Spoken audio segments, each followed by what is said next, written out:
નમસ્કાર, CB24 news સાથે હું રેશમા આપનું સ્વાગત કરું છું. અમદાવાદ સિવિલ હોસ્પિટલની રોગી કલ્યાણ સમિતિ ફરી એકવાર વિવાદોમાં ફસાઈ છે, જેમાં હોસ્પિટલ કેમ્પસમાં કચરો અને માલ સામાનની હેરફેર માટેના વાહનોના ટેન્ડરિંગમાં મોટા પાયે ભ્રષ્ટાચારના આક્ષેપો ઉઠ્યા છે. મેડિકલ સુપ્રિન્ટેન્ડન્ટ કચેરીના આદેશ અનુસાર ગત 15મી જાન્યુઆરી 2025ના રોજ આશા ટ્રેડિંગ કંપનીનો જૂનો કરાર પૂરો કરી 16મી જાન્યુઆરી 2025થી રતન સેલ્સ નામની એજન્સીને વાહનો પૂરા પાડવાનો નવો ઓર્ડર આપવામાં આવ્યો છે.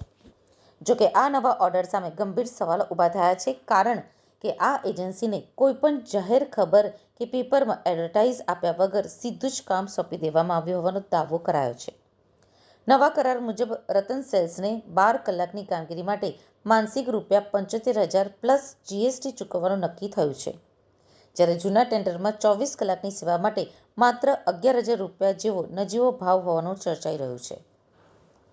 આ કૌભાંડમાં સૌથી ચોંકાવનારી વિગત તો એ છે કે રતન સેલ્સ નામની કંપની પાસે વાહન હાયરિંગ કે ટ્રાન્સપોર્ટ સર્વિસનો કોઈ અગાઉનો અનુભવ નથી.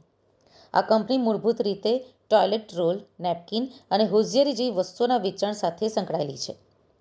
વધુમાં એવો પણ આક્ષેપ છે કે જે વાહન ઉપયોગમાં લેવાય છે તે સિવિલના જ વહીવટી વિભાગના એક કર્મચારીના ભાઈના નામે રજીસ્ટર્ડ છે.